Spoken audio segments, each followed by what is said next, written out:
Hello नमस्कार दोस्तों, स्वागत है आपके अपने YouTube channel DS Rajput education में। तो दोस्तों मैं हूं आपका अपना दोस्त और होस्ट देसा सिंह राजपूत। साथियों आज आप लोग देखने वाले हैं बाल विकास एवं शिक्षा शास्त्र का महत्वपूर्ण प्रैक्टिस सेट पेपर है। दोस्तों ये ऐसा सेट पेपर है जो कि आपके लिए पर जो भी परीक्षाएं होती हैं उन सभी परीक्षाओं में ये क्वेश्चन पूछे जाते हैं दोस्तों। तो आज के वही क्वेश्चन सिलेक्टेड क्वेश्चन है जो कि आपको पेपरों में मिलने वाले हैं। ठीक है, तो आप लोग जरूर देखिएगा, इसको शुरू से अंत तक जरूर देखना। अगर आपको वीडियो अच्छी लगे तो आप लोग जरूर वीडियो को लाइक कर देना। अगर आप लोग इसी प्रकार से और भी वीडियो देखना चाहते हैं तो जरूर चैनल को सब्सक्राइब कर लेना। तो चलते हैं दोस्तों, देखते हैं पहला क्वेश्चन। तो दोस्तों आप लोगों के लिए करते भी जाना है साथ साथ में। ठीक है, तो आप लोग अपनी तैयारी को भी चेक करिएगा कि आप लोगों को कितना आता है। ठीक है, तभी आप लोग उसको कर पाएंगे कि हमें आता है या नहीं आता है, या सेट पेपर अच्छा है या नहीं है। ठीक है, तो आप लोग जरूर करते चलिएगा इनको। तो दोस्तों आशा करता हूँ कि आपके बहुत अच्छे नंबर बनेंगे और आप लोग शुरू से अंत तक जरूर देखेंगे। ठीक है, तो देखते हैं पहला क्वेश्चन। तो साथियों पहला क्वेश्चन आपके सामने है। अगर आपको किसी भी क्वेश्चन का आंसर आता है तो आप लोग जरूर कमेंट में बताते चलिएगा। अगर आप लोग चाहें तो एक साथ हमें कमेंट में अपने सारे के सारे नंबर काउंट करके बता सकते हैं। ठीक है, तो अपन देखते हैं पहला क्वेश्चन। शिक्षा के संदर्भ में समाजीकरण से तात्पर्य। तो साथियों शिक्षा के संदर्भ में जो समाजीकरण से तात्पर्य है वो क्या होता है, आपको पहले इसको ऑप्शन को पढ़ना है, इसके बाद आपको सही आंसर बताना है। ठीक है, तो सामाजिक वातावरण में अनुकूलन और समायोजन, ठीक है, ये हो जाएगा आपका। नेक्स्ट देखते हैं सामाजिक मानदंडों का सदैव अनुपालन करना या फिर अपने सामाजिक मानदंड बनाना, या चौथा हो जाएगा समाज में बड़ों का सम्मान करना। ठीक है, तो क्या पूछा गया था क्वेश्चन में, शिक्षा के संदर्भ में समाजीकरण से तात्पर्य है, तो क्या हो जाएगा दोस्तों इसका राइट आंसर। तो दोस्तों इसका जो राइट आंसर आपका होगा वो हो जाएगा सामाजिक वातावरण में अनुकूलन और समायोजन। ठीक है, समाजीकरण से तात्पर्य हो जाएगा। अब इसके बारे में थोड़ा सा और समझ लेते हैं कि शिक्षा के संदर्भ में समाजीकरण से तात्पर्य सामाजिक वातावरण में अनुकूलन और समायोजन स्थापित करना है। ठीक है, तो आप लोग इतना समझ गए होंगे, समाजीकरण की जो प्रक्रिया होती है उसके अंतर्गत कोई बालक सामाजिक प्रत्याशाओं और मापदंडों के अनुसार इस समाज में व्यवहार करना भी सीखता है। ठीक है, तो ये समाजीकरण से तात्पर्य आपका हो जाएगा, यानी कि आपका जो राइट आंसर होगा पहला विकल्प राइट हो जाएगा। ठीक है, नेक्स्ट क्वेश्चन देखते हैं। निम्न में से एक प्राथमिक स्तर के शिक्षक के लिए सबसे महत्वपूर्ण गुण कौन सा है। तो साथियों आपको जितने भी क्वेश्चन कराए जाएंगे उसका सटीक आंसर आपको बताया जाएगा और उसके बारे में आपको डिटेल जानकारी भी दी जाएगी। ठीक है, ताकि आप लोगों को हमेशा याद बना रह सके। ठीक है, तो जरूर देखते चलिएगा। निम्न में से एक प्राथमिक स्तर के शिक्षक के लिए सबसे महत्वपूर्ण गुण कौन सा है। तो ये क्वेश्चन आपने कई बार पढ़ा भी होगा साथियों, आपको इसका आंसर भी मालूम होगा। तो क्या हो जाएगा, ऑप्शन देख लेते हैं पहले। शिक्षण विधियों में सक्षमता और विषय का ज्ञान। ठीक है, नेक्स्ट देखते हैं उच्च मानक भाषा में पढ़ाने की क्षमता या पढ़ाने की उत्सुकता, और नेक्स्ट जो है वो धैर्य और लगन। ठीक है, तो क्या हो जाएगा आपके हिसाब से इसका राइट आंसर। तो साथियों वैसे तो आपको सारे के सारे ऑप्शन सही लग रहे हैं, ठीक है, लेकिन इसका जो राइट आंसर होगा, क्या पूछा गया है कि प्राथमिक स्तर के शिक्षक में जो सबसे महत्वपूर्ण गुण होना चाहिए वो कौन सा होना चाहिए। तो साथियों वो होना चाहिए धैर्य और लगन का। ठीक है, तो क्यों होना चाहिए अब धैर्य और लगन का।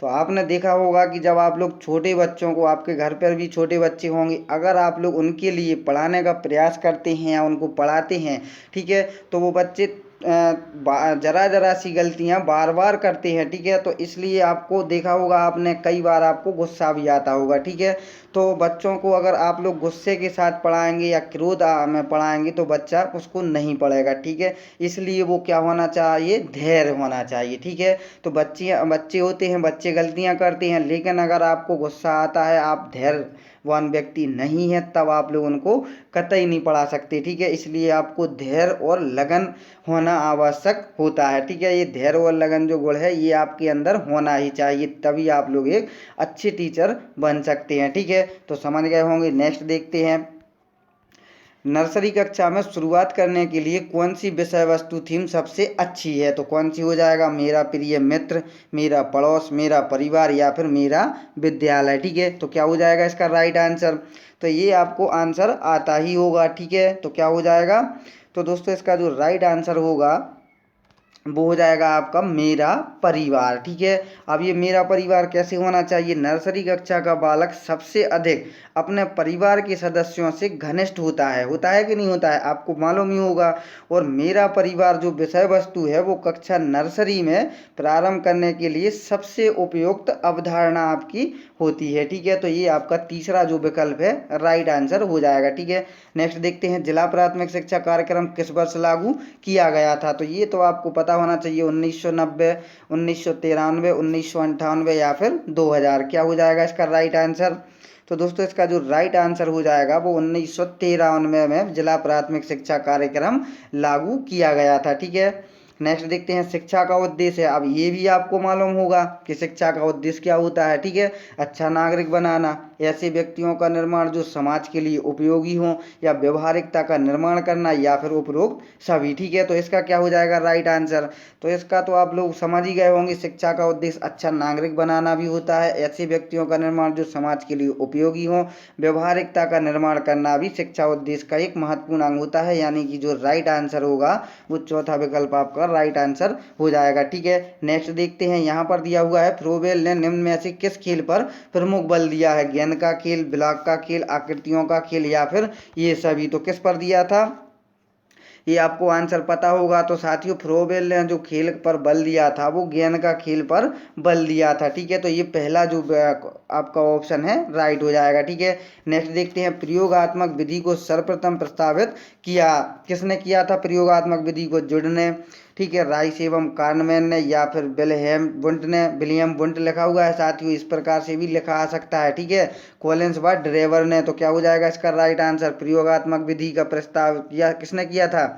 तो इसका जो राइट आंसर हो जाएगा वो विलियम वुंट आपका राइट आंसर हो जाएगा। ठीक है, नेक्स्ट देखते हैं, बालक का चिंतन किसके द्वारा प्रदर्शित नहीं होता है? तो बालक का जो चिंतन है वो किसके द्वारा प्रदर्शित नहीं होता है? आत्मकेंद्रिकता, सजीवतावाद, या फिर यथार्थवाद, या फिर व्यक्तिकवाद। ठीक है, तो क्या हो जाएगा इसका राइट आंसर?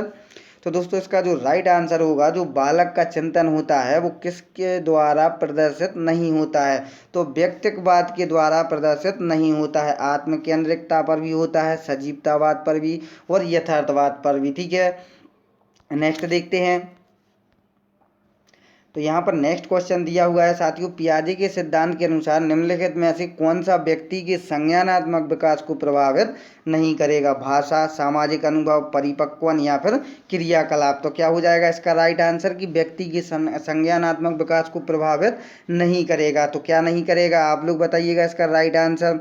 तो दोस्तों इसका जो राइट आंसर होगा वो सामाजिक अनुभव आपका राइट आंसर हो जाएगा। ठीक है, पियाजे के जो सिद्धांत हैं उनके अनुसार व्यक्ति संज्ञानात्मक विकास को सामाजिक अनुभव प्रभावित नहीं करेगा। अब ये क्यों नहीं करेगा? इससे क्या होता है, इसमें शामिल नहीं होता है, जिससे कि पियाजे के संज्ञानात्मक विकास में बच्चों के सीखने और सूचना एकत्र करने के तरीके होते हैं, ये आपको पता होगा। ठीक है, जिसमें परिपक्वन, क्रियाकलाप, भाषा आदि शामिल होते हैं। ठीक है, तो आपका ये आंसर राइट हो जाएगा। ठीक है, प्रभावित नहीं करेगा, तो आपको ये बताना था कि प्रभावित नहीं करेगा। प्रभावित जो करते हैं भाषा है, परिपक्वन है, क्रियाकलाप है। ठीक है, लेकिन जो सामाजिक अनुभव है ये आपको संज्ञानात्मक विकास को प्रभावित नहीं करेगा। ठीक है, नेक्स्ट क्वेश्चन देखते हैं, इनमें से कौन सा त्रितंत्रीय सिद्धांत में व्यवहारिक बुद्धि का अभिप्राय नहीं है? तो क्या हो जाएगा इसका राइट आंसर? पर्यावरण का पुनर्निर्माण करना, केवल अपने विषय में व्यवहारिक रूप से विचार करना, इस प्रकार के पर्यावरण का चयन करना जिसमें आप सफल हो सकते हैं, या फिर पर्यावरण के साथ अनुकूलन करना। ठीक है, तो क्या हो जाएगा इसका राइट आंसर? तो दोस्तों इसका जो राइट आंसर आपका हो जाएगा वो हो जाएगा केवल अपने विषय में व्यवहारिक रूप से विचार करना। ठीक है, तो केवल अपने विषय की में व्यवहारिक रूप से विचार करना त्रितंत्रीय सिद्धांत में व्यवहारिक बुद्धि का अभिप्राय नहीं होता है। ठीक है, नेक्स्ट क्वेश्चन देखते हैं, कोई भी नाराज हो सकता है, यह आसान है, परंतु एक सही व्यक्ति के ऊपर सही मात्रा में सही समय पर सही उद्देश्य के लिए तथा सही तरीके से नाराज होना आसान नहीं है। यह संबंधित किससे हो जाएगा? ठीक है, आप लोग सब समझ गए होंगे, कोई भी नाराज हो सकता है, यह आसान है, परंतु एक सही व्यक्ति के ऊपर सही मात्रा में सही समय पर सही उद्देश्य के लिए और सही तरीके से नाराज होना आसान नहीं है। यह किससे संबंधित हो जाएगा? संवेगात्मक विकास से, सामाजिक विकास से, संज्ञानात्मक विकास से और शारीरिक विकास से। ठीक है, तो दोस्तों अभी तक जितने भी आपके नए प्रैक्टिस सेट पेपर देखे हैं आपके अपने YouTube channel DS Rajput education में, ये जो प्रैक्टिस सेट पेपर है ये सभी प्रैक्टिस सेट पेपरों से हटकर प्रैक्टिस सेट पेपर है। ऐसा अभी तक ना तो पढ़ाया गया है दोस्तों आपके लिए, बिल्कुल भी आपको अलग प्रकार से क्वेश्चन प्रोवाइड कराए जा रहे हैं दोस्तों, क्योंकि आपको क्या पता किस प्रकार से आपके क्वेश्चन पूछ लिए जाएं। ठीक है, तो आप लोग इसको ज़रूर देखिएगा और ज़रूर इसको शुरू से अंत तक ज़रूर देखना। अगर अभी भी आप लोग भागते हैं या बने हुए हैं तो आप लोग ज़रूर बने रहिएगा दोस्तों, आपको कुछ ना कुछ आप लोग ज़रूर सीख कर ही जाओगे। ठीक है, तो दोस्तों इसका जो राइट आंसर होगा आपका वो हो जाएगा संवेगात्मक विकास से आसान किससे संवेगात्मक विकास से संबंधित आपका हो जाएगा। ठीक है, नेक्स्ट क्वेश्चन देखते हैं। विकृत लिखावट से संबंधित लिखने की योग्यता में कमी किसका एक लक्षण है? ठीक है, क्या पूछा गया है? लिखने। ठीक है, तो लिखने का क्या हो जाएगा आपका राइट आंसर? तो दोस्तों लिखने का जो हो जाएगा आपका डिस्ग्राफिया हो जाएगा। ठीक है, ये पहला आपका राइट आंसर हो जाएगा। डिसलेक्सिया आपका पढ़ने संबंधी, डिसकैलकुलिया आपका गणित संबंधी। ठीक है, ये आपके ऑप्शन हो जाएंगे, लेकिन ये लिखने संबंधित पूछा गया है, ये डिस्ग्राफिया आपका राइट आंसर हो जाएगा। ठीक है, नेक्स्ट देखते हैं। व्यक्तित्व के संगठन का स्वरूप है, तो व्यक्तित्व के संगठन का स्वरूप क्या हो जाएगा? सामाजिक, आर्थिक, मनोवैज्ञानिक, शारीरिक, सामाजिक, राजनीतिक या फिर मनोवैज्ञानिक, अध्यात्मक। ठीक है, तो व्यक्तित्व के संगठन का स्वरूप क्या हो जाएगा? तो इसका जो राइट आंसर आपका होगा साथियों वो हो जाएगा आपका मनोवैज्ञानिक, शारीरिक। ठीक है, ये व्यक्तित्व के संगठन का स्वरूप होता है। ठीक है, नेक्स्ट देखते हैं। आत्मकेंद्रित व्यक्ति होता है, कैसा होता है आत्मकेंद्रित व्यक्ति? अंतर्मुखी, बहिर्मुखी, उभयमुखी या फिर सामाजिक निर्भर। ठीक है, तो क्या हो जाएगा इसका राइट आंसर? तो साथियों इसका जो राइट आंसर होगा, जो आत्मकेंद्रित व्यक्ति होता है वो अंतर्मुखी होता है। ठीक है, तो आत्मकेंद्रित अंतर्मुखी व्यक्ति का एक प्रमुख गुण होता है। ठीक है, इस प्रकार के व्यक्ति अकेले रहना पसंद अधिक करते हैं तथा इनकी दोस्ती कुछ ही मुख्य लोगों तक सीमित भी होती है। आत्मकेंद्रित जो व्यक्ति होगा वो बाहर वैसे ही नहीं जाएगा, आप लोग भी समझ सकते हैं। ठीक है, इसको ना तो किसी से बात करना, ना किसी से दोस्ती करना, ना कहीं जाना बिल्कुल भी अच्छा नहीं लगता है। इन ऐसे व्यक्तियों को अपन क्या कह सकते हैं? आत्मकेंद्रित यानी कि अंतर्मुखी। ठीक है, नेक्स्ट देखते हैं। अपने ऊर्जा व लिबिडो को बाहर की ओर अभिव्यक्त करने वाले व्यक्ति का प्रकार कैसा होता है? ज्ञानात्मक व्यक्तित्व, कलात्मक व्यक्तित्व, बहिर्मुखी व्यक्तित्व या फिर धार्मिक व्यक्तित्व। ठीक है, तो क्या हो जाएगा इसका राइट आंसर? तो साथियों इसका जो राइट आंसर होगा वो हो जाएगा बहिर्मुखी व्यक्तित्व वाला व्यक्ति ही अपने लिबिडो को बाहर की ओर अभिव्यक्त करने वाला व्यक्ति होता है। ठीक है, अपने ऊर्जा बल को, तो अपने ऊर्जा बल लिबिडो को बाहर की ओर अभिव्यक्त एवं प्रदर्शित करने वाले व्यक्ति कैसे होते हैं? बहिर्मुखी व्यक्तित्व के धनी होते हैं। ऐसे लोग जीवन में प्राय खुशमिजाज, ठीक है, तथा आशावादी होने के साथ साथ मिलना जुलना इनको अधिक पसंद होता है। ठीक है, आप किसी से बात करना, दोस्ती करना, ठीक है, ये व्यक्ति अच्छे स्वभाव के भी होते हैं। ठीक है, नेक्स्ट क्वेश्चन देखते हैं। तो यहाँ पर नेक्स्ट क्वेश्चन दिया हुआ है। जब बच्चे एक अवधारणा को सीखते हैं और उसका प्रयोग करते हैं तो अभ्यास उनके द्वारा की जाने वाली त्रुटियों को कम करने में मदद करता है। यह विचार किसके द्वारा दिया गया है? E.L. Thorndike, gene पियाजे, J.B. Watson या फिर लेव वाइगोत्स्की। ठीक है, तो क्या हो जाएगा इसका राइट आंसर? तो साथियों इसका जो राइट आंसर आपका हो जाएगा वो हो जाएगा E.L. थर्नडाइक के। ठीक है, जब बच्चे एक अवधारणा को सीखते हैं और उसका प्रयोग करते हैं तो अभ्यास के उनके द्वारा की जाने वाली त्रुटियों को कम करने में मदद करता है। ठीक है, तो यह क्या हो जाएगा? ये कथन किसका हो जाएगा? ये E.L. थर्नडाइक का हो जाएगा। ठीक है, आपको इसमें भी अलग अलग प्रकार से नाम मिल रहे होंगे दोस्तों। ठीक है, जैसा कि आपने E.L. थर्नडाइक देखा, J.B. वाटसन देखा। ठीक है, ऐसी बहुत सारी आपको चीज़ें अलग से मिलेंगी इस प्रैक्टिस सेट पेपर में। साथियों आपका जब तक पेपर होगा आपको सभी प्रकार के क्वेश्चन आंसर प्रोवाइड करा दिए जाएंगे। एक भी क्वेश्चन ऐसा आपको नहीं रहेगा जो आप पेपर से पहले उसको यहाँ से ना पढ़ के जाएं, ठीक है। अगर आप लोग हमारे साथ बने हुए हैं तब तो आप लोगों के लिए ज़रूर वो क्वेश्चन मिलेंगे, आप लोग ज़रूर देखते रहिएगा।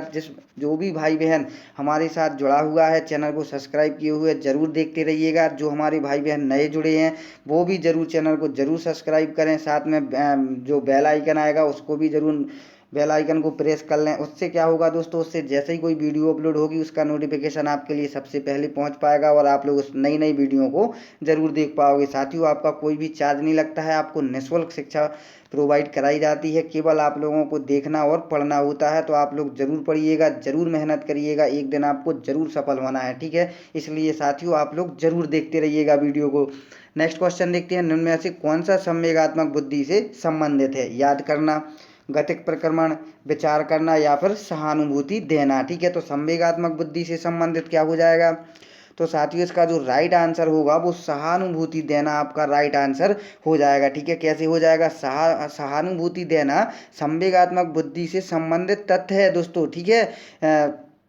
सहानुभूति देने को हम संवेगात्मक बुद्धि से संबंधित करते भी हैं, ठीक है। तो ये सहानुभूति हो जाएगी आपकी संवेगात्मक बुद्धि, ठीक है।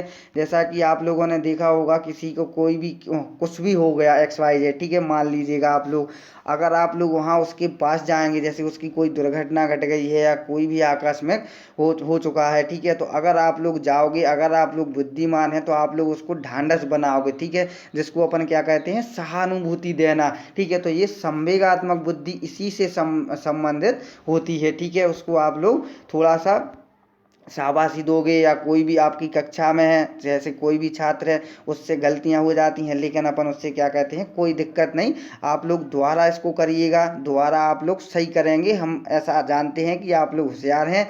तो उसको क्या होता है? एक अंदर से एक भावना जागृत हो जाती है, ठीक है। तो उसी को अपन क्या कहते हैं? सहानुभूति देना, ठीक है। आप लोग समझ ही गए होंगे। नेक्स्ट देखते हैं, एक आंतरिक बल जो प्रोत्साहित करता है और व्यवहार परक प्रतिक्रिया के लिए बाध्य करता है एवं उस प्रतिक्रिया को विशिष्ट दिशा उपलब्ध कराता है, उस क्या कहलाएगा? अभिप्रेरण, अध्यवसाय, संवेग या फिर वचनबद्धता, ठीक है। तो क्या हो जाएगा इसका राइट आंसर?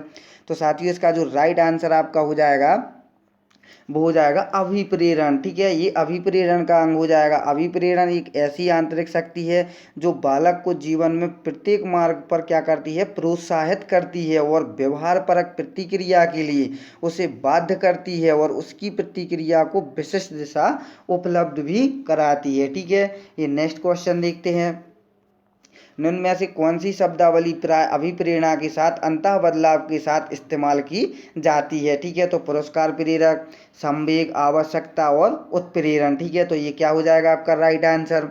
तो दोस्तों इसका जो राइट आंसर हो जाएगा आपका वो हो जाएगा शब्दावली प्राय अभिप्रेरणा के साथ अंतः बदलाव के साथ इस्तेमाल की जाती है आवश्यकता, आपका राइट आंसर हो जाएगा, ठीक है। ये कैसे हो जाएगा? आवश्यकता शब्दावली प्राय अभिप्रेरणा के साथ अंतः बदलाव के साथ इस्तेमाल की जाती है। मनोवैज्ञानिकों ने आवश्यकता को अभिप्रेरणा की क्या उत्पत्ति में पहला कदम बताया है। व्यक्ति में मुख्यतः दो तरह की आवश्यकताएं होती हैं, प्रथम जैविक आवश्यकता और द्वितीय होती है वो सामाजिक आवश्यकता, ठीक है। तो आप लोग आवश्यकता भी समझ गए होंगे, कितने?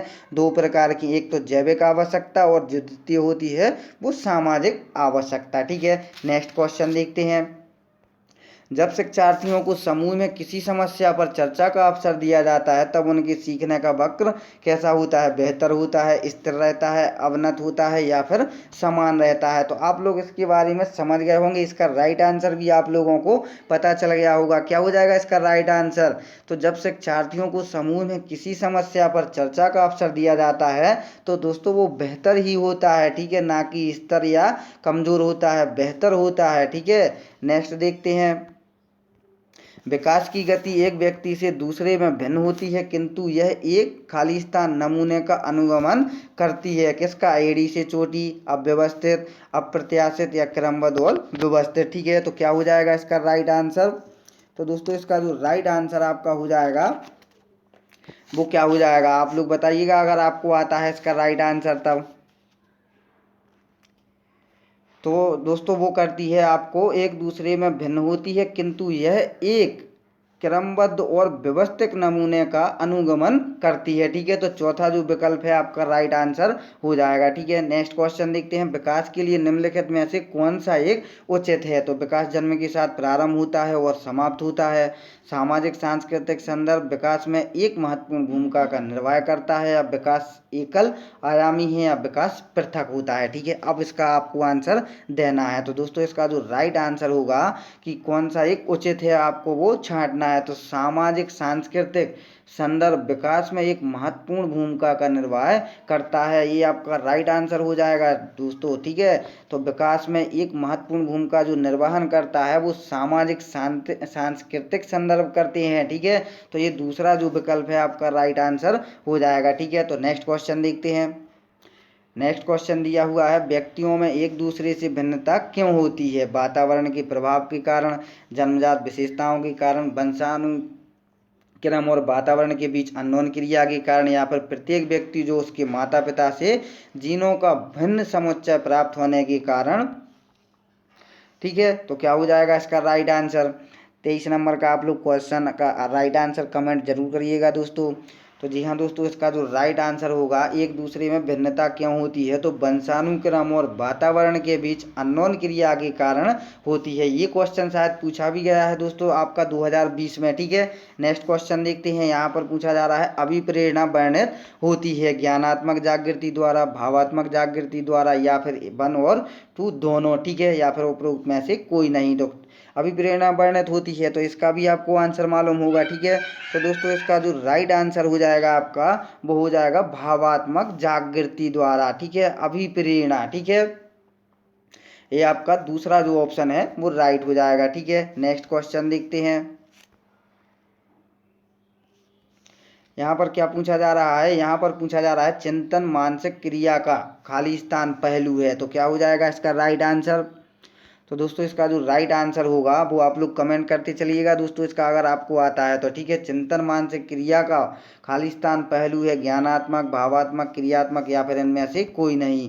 तो दोस्तों इसका जो राइट आंसर आपका हो जाएगा वो हो जाएगा ज्ञानात्मक। ठीक है, चिंतन मानसिक क्रिया का ज्ञानात्मक पहलू है। ठीक है, नेक्स्ट देखते हैं। व्यवहारवादी खाली स्थान ने कहा है, मुझे नवजात शिशु दे दो, मैं उसे डॉक्टर, वकील, चोर या जो चाहूँ बना सकता हूँ। ये कथन दोस्तों बहुत ही इम्पोर्टेंट है, पॉपुलर कथन भी है, ये आपने पढ़ा भी होगा। फ्रीमैन, न्यूमैन, वाटसन, या फिर होल्जिंगर। तो किसका हो जाएगा ये कथन? किसने कहा था कि मुझे एक नवजात शिशु दे दो, मैं उसे डॉक्टर, वकील, चोर, शिक्षक जो बनाना चाहूँ मैं बना सकता हूँ। ठीक है, तो किसका हो जाएगा?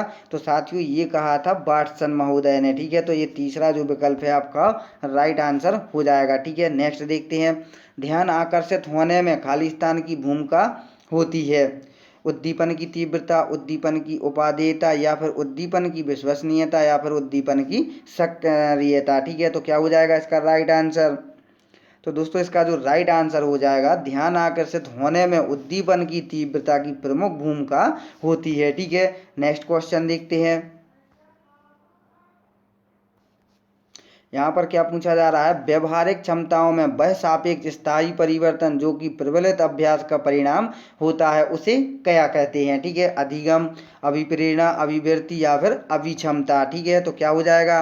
क्या पूछा गया है? व्यवहारिक क्षमताओं में वह सापेक्ष स्थायी परिवर्तन जो कि प्रबलित अभ्यास का परिणाम होता है उसको अपन क्या कहते हैं? तो दोस्तों ये पढ़ाई होगा, ये अधिगम की परिभाषा है। ठीक है, अधिगम की परिभाषा क्या होती है? व्यवहारिक क्षमताओं में वह सापेक्ष स्थायी परिवर्तन जो कि प्रबलित अभ्यास का परिणाम होता है उसे अधिगम कहते हैं। ठीक है, अधिगम यानी कि लर्निंग। ठीक है, और लर्निंग यानी कि सीखना। ठीक है, पहला आपका ऑप्शन राइट हो जाएगा। नेक्स्ट देखते हैं।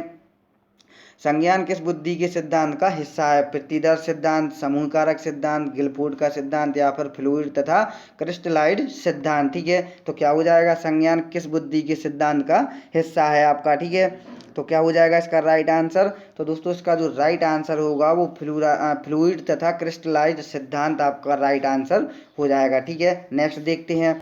यहाँ पर पूछा जा रहा है, 8 वर्ष के सुधीर की मानसिक आयु 10 वर्ष है, उसकी बुद्धि लब्धि कितनी है? तो कितनी हो जाएगी? इसका आपका सूत्र होता है। ठीक है, मानसिक आयु बटे वास्तविक आयु। इंटू 100, ठीक है। तो क्या हो जाएगा इसका, तो जो हो जाएगा आपका वो हो जाएगा चौथा वाला विकल्प, ठीक है।